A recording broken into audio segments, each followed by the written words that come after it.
lovers, welcome back to the channel, and this is actually my second video. So today I'm just going to share with you books that I really enjoyed to read, and I'm just going to share them with you to talk about them and stuff. So let's go. So I'm going to be talking about Heaven by Miki Kawahami. Now this book was amazing. Like, this book was a shocker. It's so sad, but it really makes you think like the reality that's happening in schools and stuff. Like, it makes you kind of sad. So it's basically about this Japanese primary school, and it's about this boy. He's getting bullied a lot because he has a lazy eye, and kids, they don't like them because the whole reason just because he has a lazy eye. So he gets bullied by this group of boys.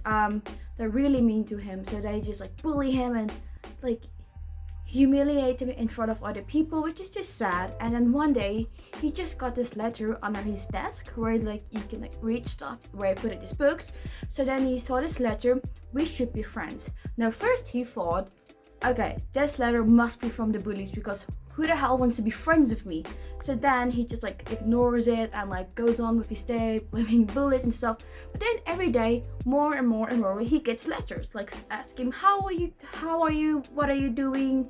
And then he started to think, this is really unlikely for my bullies to do stuff like this. So then he actually starts to think that somebody wants to be friends with him. And then the letter says one day, we should meet up at Well Park. So it's just this park like near the school.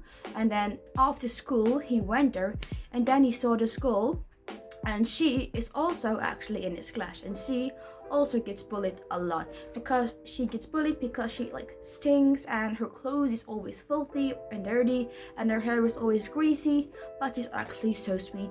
So then she just starts talking to him because she's like, hey, we both have something in common. We're getting bullied and we have no friends. So then as the story progresses, they just like start developing this friendship because they have so much in common, and they really enjoyed each other's company. But in school they don't talk to each other, like not at all. They give each other glances and stuff, but they only write mostly each other letters.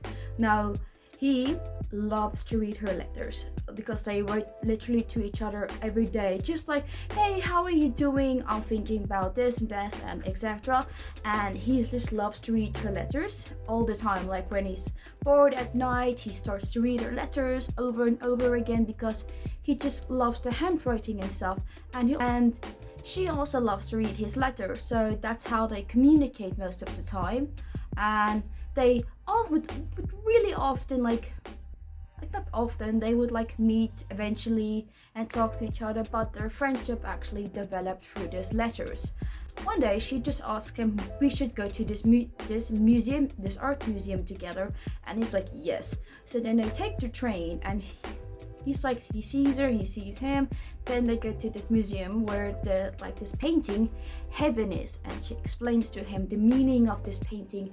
And then they go home and stuff, and then they just continue their lives. And yeah, but then the bullying for him started to get way worse. They used him as a human soccer ball. Yes, that's correct. Because one day after school, they just dragged him to the school's gym because nobody was there actually, and then they cut it open a volleyball and put it over his head, and they're like, we're gonna do human soccer on you. And like, he was scared because like, who the freak, they're going to do human soccer on him. So they used his head as the ball, and then they kicked him and stuff, and then he was bleeding so much, like the pain was unbearable. And then the bullies stopped because they say, this boy, he's going to die. So they left, and then told him when they climbed out, like, clean yourself up and you should tell nobody this or else we're going to hit you. And then his friend, she comes to save him and like just like helps cleaning up the blood and stuff. And I'm not going to spoil the end because the end is like crazy. Something crazy happens at the end. And this book was a really amazing read. Like, it just shows you like how kids are bullied these days and nobody's voice is being heard, and that's the sad reality of it. So let's go on.